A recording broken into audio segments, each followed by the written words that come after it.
maka layaklah baginya untuk membuat pilihan jodoh.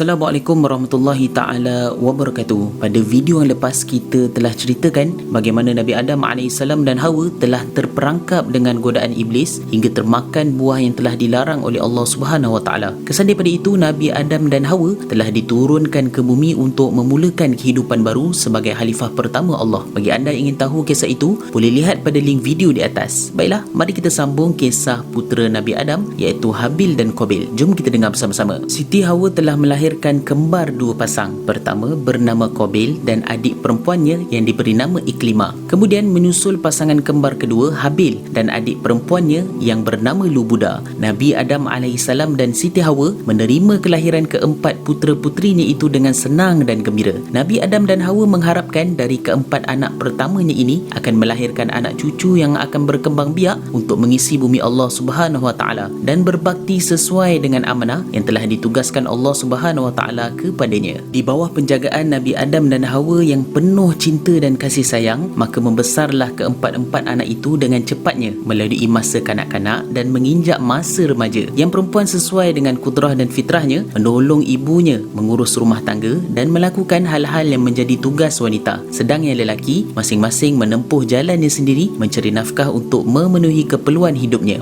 Qabil berusaha dalam bidang pertanian, sedang Habil di bidang peternakan. Kehidupan sehari-hari keluarga Adam dan Hawa berjalan tertib, sempurna, diliputi oleh rasa kasih sayang, saling cinta menyintai, hormat menghormati, masing-masing meletakkan dalam kedudukan yang sepatutnya. Si ayah terhadap isteri dan putera-putrinya, si isteri terhadap suami dan anak-anaknya. Demikian pula pergaulan di antara keempat bersaudara berlaku dalam harmoni, damai dan tenang, saling membantu, hormat menghormati dan bergotong royong. Hari berganti hari, maka setelah keempat putera-puteri Nabi Adam AS telah mencapai usia remaja dan memasuki fasa akil balik, Allah Subhanahu Wa Taala telah memberi ilham dan petunjuk kepada Nabi Adam AS untuk mengahwinkan anak-anaknya. Kepada Nabi Adam, Allah Subhanahu Wa Taala memberi ilham dan petunjuk agar kedua puteranya dikahwinkan dengan kedua puterinya. Qabil dikahwinkan dengan adik Habil yang bernama Lubuda dan Habil dengan adik Qabil yang bernama Iklima. Setelah diilhamkan oleh Allah Subhanahu Wa Taala tentang perkahwinan itu, Nabi Adam AS telah menyampaikan arahan Allah Subhanahu Wa Taala kepada puteranya Habil dan Qabil. Akan tetapi dengan tiada diduga dan disangka, rancangan yang diputuskan itu ditolak mentah-mentah oleh Qabil dan menyatakan bahawa dia tidak mahu mengahwini Lubuda, adik Habil, dengan mengatakan alasan bahawa Lubuda adalah buruk dan tidak secantik adiknya sendiri Iklima. Dia berpendapat bahawa dia lebih patut berkahwin dengan adiknya sendiri Iklima sebagai isteri dan sekali-kali dia tidak rela menyerahkan Iklima untuk berkahwin dengan Habil. Dan memang kecantikan dan keelokan paras wanita menjadi fitnah dan rebutan lelaki yang kadang-kadang menjurus kepada pertentangan dan pemusuhan yang sampai mengakibatkan hilangnya nyawa dan timbulnya rasa dendam dan dengki di antara sesama keluarga dan sesama manusia. Untuk menjaga keharmonian di dalam keluarga, Nabi Adam AS telah menyerahkan soal jodoh perkahwinan anak-anaknya segalanya kepada Allah Subhanahu Wa Taala. Maka Allah telah meminta Habil dan Qabil menyerahkan korban kepada Allah. Barang siapa di antara Habil dan Qabil yang diterima persembahan korban itu, maka layaklah baginya untuk membuat pilihan jodoh. Qabil dan Habil menerima dengan baik jalan penyelesaian yang ditawarkan oleh ayahnya. Habil keluar dan kembali membawa seekor kambing yang paling dicintai di antara binatang-binatang peliharaannya, sedang Qabil datang dengan sekarung gandum yang dipilihnya daripada hasil cucuk tanaman yang rosak dan busuk. Kemudian diletakkanlah kedua korban itu di atas sebuah bukit. Lalu pergilah keduanya menyaksikan dari jauh apa yang akan terjadi atas dua jenis korban itu. Kemudian dengan disaksikan oleh seluruh anggota keluarga Nabi Adam AS